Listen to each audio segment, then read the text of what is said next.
Good morning, students. I'm going to continue your chapter Management of Natural Resources, chapter number 16 of class 10th. तो देखिए हमने अभी तक 5RS system के बारे में पढ़ लिया था.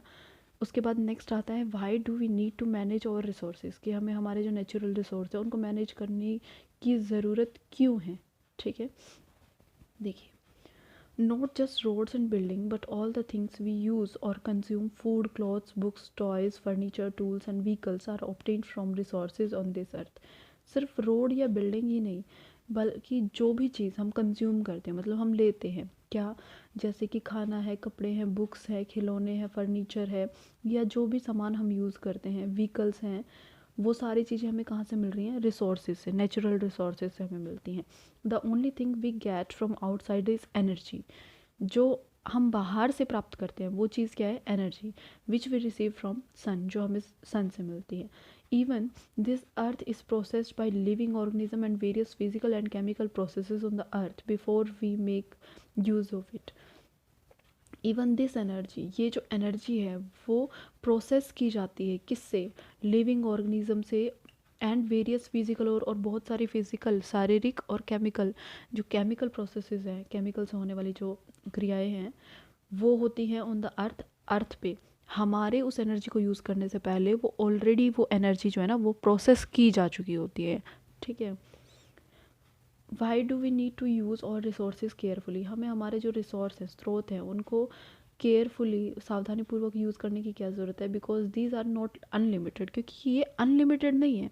मतलब हर चीज़ की एक लिमिट होती है, तो उसी तरीके से इनकी भी एक लिमिट है. अगर हम इनको ऐसे ही यूज़ करते रहेंगे तो एक दिन ये सारे के सारे ख़त्म हो जाएंगे.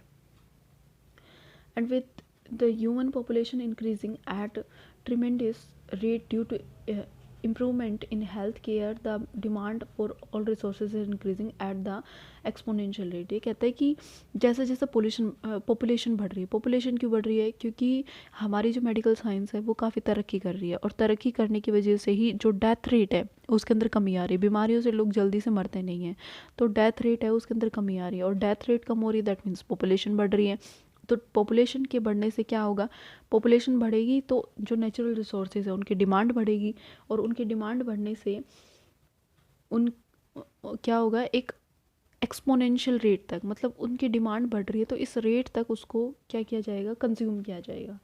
The management of natural resources require a long term perspective so that these will last for the generation to come, will not merely be exploited to the hits for short term gains. ये कहता है कि हमें ना जो natural resources है ना उनको इस तरीके से यूज़ करना चाहिए कि हमारी जो आने वाली जनरेशन है, ठीक है, वो भी उन नेचुरल रिसोर्सेज को यूज़ कर सके. और अभी हम जस्ट जिस तरीके से नेचुरल रिसोर्सेज का यूज़ कर रहे हैं उस हिसाब से तो ये नेचुरल रिसोर्सेज जल्दी ही ख़त्म हो जाएंगे. This management should also ensure equitable distribution of resources so that all and not just a handful of rich and powerful people benefit from the development of these resources. जो management है मतलब उसको इस तरीके से मैनेज करना चाहिए कि सिर्फ अमीर लोग ही उन नेचुरल रिसोर्सेज का यूज़ ना कर पाएँ, गरीब लोग हैं उनको वो ईजिली अवेलेबल हो सकें. Another factor to be considered while we exploit these natural resources is the damage we cause to the environment while these resources are either extracted or used. कहता है कि एक और फैक्टर जो हमें देखना चाहिए वो क्या है? We exploit these natural resources damage, कि हम जब इन नेचुरल रिसोर्सेज को एक्सप्लॉइट कर रहे हैं मतलब ख़त्म करते जा रहे हैं, और उससे क्या हो रहा है? इन्वायरमेंट को भी डैमेज हो रहा है. ठीक है. While these resources are either extracted or use, चाहे उनको यूज़ करें या फिर वो ख़त्म हो रहे हो, लेकिन इन्वायरमेंट को उससे इफेक्ट हो ही रहा है. जैसे कि mining causes pollution because of large amount of sludge which is discarded for every ton of metal extracted. ये कहते हैं मेटल एक्सट्रैक्शन के लिए. मेटल एक्सट्रैक्शन एक प्रोसेस होती है जिसको हम मेटलर्जी भी कहते हैं. ठीक है. तो मेटल एक्सट्रैक्शन के अंदर क्या होता है भाई कि हमारे पास क्या होता है? इम्प्योर मेटल होता है. ठीक है. इम्प्योर रॉक्स होती हैं, और उन इम्प्योर रॉक से हमें जो मेटल है ना उसको निकालना पड़ता है. ठीक है. तो उस मेटल को निकालने के लिए क्या किया जाता है? माइनिंग वगैरह से पहले वो इम्प्योर चीज़ निकाली जाती है. ठीक है। फिर उसकी इम्प्योरिटी को रिमूव किया जाता है, जिसे हम स्लज कह रहे हैं, ठीक है। इम्प्योरिटी को रिमूव, उस इम्प्योरिटी को रिमूव करने का जिस टेक्निक का यूज़ किया जाता है उससे बहुत ज़्यादा पोल्यूशन क्रिएट होता है। Hence, sustainable natural resources management demand that we plan for a safe disposal of these waste too. तो अब डिमांड ये है इन्वायरमेंट की कि जो काम हम कर रहे हैं ना, ये मेटल एक्सट्रैक्शन का, उसमें जो वेस्ट निकाल रहा है उस वेस्ट का भी प्रॉपर डिस्पोजल होना चाहिए। वो वेस्ट भी ठीक तरीके से, या तो उस वेस्ट को यूज़ करो कहीं पे, या फिर उसको ठीक तरीके से डिस्पोज करो। Next is forest and wild life. क्या कहता है, forest are biodiversity hotspot. One measure of biodiversity of an area is the number of species found there. Forest जो होते हैं बायोडाइवर्सिटी हॉटस्पॉट है। दैट मीन्स क्या है, बायोडाइवर्सिटी मतलब जीव जंतु और पेड़ पौधे एक साथ देखने को मिलते हैं वहाँ पर, ठीक है। One measure of biodiversity of an area is the number of species found there. Biodiversity का मतलब है कि उसमें कितने टाइप की डिफरेंट स्पीशीज़, चाहे वो प्लांट स्पीशीज़ और चाहे वो एनिमल स्पीशीज़, वो देखने को मिल रही हैं।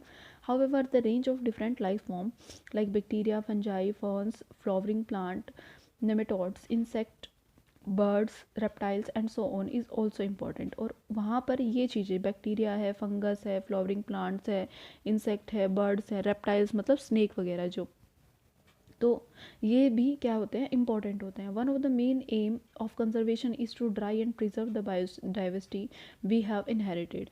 सबसे बड़ा लक्ष्य हमारा क्या है कि हम उस बायोडाइवर्सिटी को कंजर्व रख सकें, मतलब हमें उसका क्या करना है, यूज़ करना है और हमें उसको सेफ रखना है। Experiment and field studies suggest that a loss of diversity may lead to a loss of ecological stability. Experiments and field study कहता है कि एक्सपेरिमेंट और फील्ड की स्टडी ये कहती है कि हम अलग अलग अगर एक्सपेरिमेंट करके देखें या फिर हम कहते हैं स्टडी करके देखें उस चीज़ के ऊपर, तो क्या देखेंगे, लॉस ऑफ डाइवर्सिटी में लीड टू इकोलॉजिकल स्टेबिलिटी। ये जैसे जैसे जो प्लांट्स की स्पीशीज़ हैं या एनिमल स्पीशीज़ है वो जैसे जैसे ख़त्म होती जा रही है, वैसे वैसे इन्वायरमेंट की जो स्टेबिलिटी है वो भी ख़त्म होती जा रही है। Next is stakeholders. देखिए, we all use various forest produce. हम बहुत सारे ऐसे प्रोडक्ट का यूज़ करते हैं जो कि फॉरेस्ट से हमें मिलता है, ठीक है।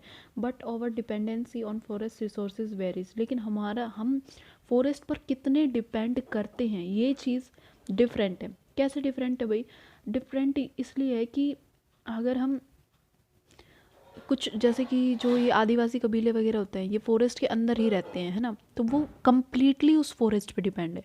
लेकिन हम उन फॉरेस्ट पे कम्प्लीटली डिपेंड नहीं है, ठीक है। Some of us have access to alternative, some do not have. कुछ कुछ के लिए इसका अल्टरनेटिव है, मतलब अगर कुछ लोग हैं जो, अगर हम फॉरेस्ट में नहीं रह रहे हैं तो हम कम्प्लीटली उस पर डिपेंड नहीं करते, लेकिन अगर कोई फॉरेस्ट में रह रहा है तो वो उस पर कम्प्लीटली डिपेंड करता है, ठीक है। तो हमारे पास अल्टरनेटिव है कि हम किसी और चीज़ को भी यूज़ कर सकते हैं। When we consider the conservation of forests, we need to look at the stakeholders who are। जब हम फॉरेस्ट की कंजर्वेशन की बात करते हैं तो हमें कुछ और जो तथ्य हैं उनके बारे में जानना चाहिए, क्या जिनको हमें ध्यान रखना चाहिए, क्या है। The people who live in और around forest are dependent on forest produce for various aspects of life. कि जो लोग फॉरेस्ट के अंदर रह रहे हैं या फिर उसके आसपास रह रहे हैं, ठीक है, वो किस पर डिपेंड करते हैं, उनकी जो लाइफ है कम्प्लीटली वो किस पर डिपेंड करती है, फॉरेस्ट जो प्रोड्यूस करता है उस पर डिपेंड करती है। The forest department of government which owns land and control the resources from forest.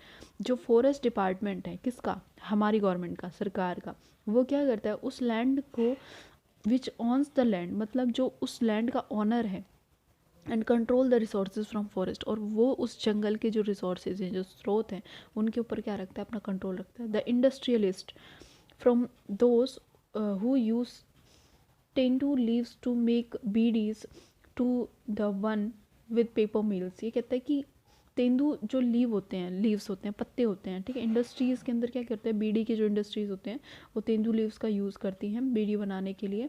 और पेपर मिल्स जो हैं who use various forest produce but are not dependent on forest in any one area।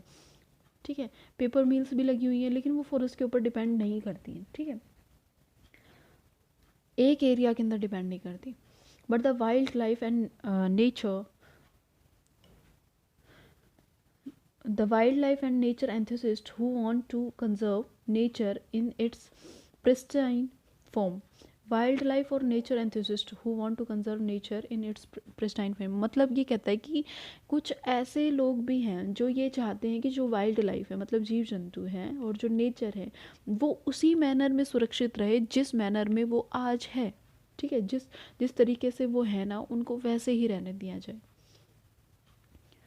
Let us take a look at what each of these groups need gets out of forest। ये कहता है कि चलिए देखते हैं कि ये जो ग्रुप हैं वो क्या प्राप्त करते हैं फॉरेस्ट से। The local people need large variety of firewood. जो लोग वहाँ पर रहते हैं उनको क्या चाहिए होती है, लकड़ी चाहिए होती है। टिम्बर एंड स्टेच, ये जो प्लांट हैं इनकी लकड़ियाँ यूज़ करते हैं वो। Bamboo is use to make slats for huts. और जो बैम्बू है, बैम्बू जो ट्री होता है ना, बांस का पेड़, वो किस लिए चाहिए होता है कि उनको अपनी झोपड़ी या बास्केट वगैरह जो बनानी होती है मटेरियल को स्टोर करने के लिए, उनके अंदर उसको चाहिए होती है। एग्रीकल्चर, फिशिंग और हंटिंग के लिए भी वुड जो है उसके।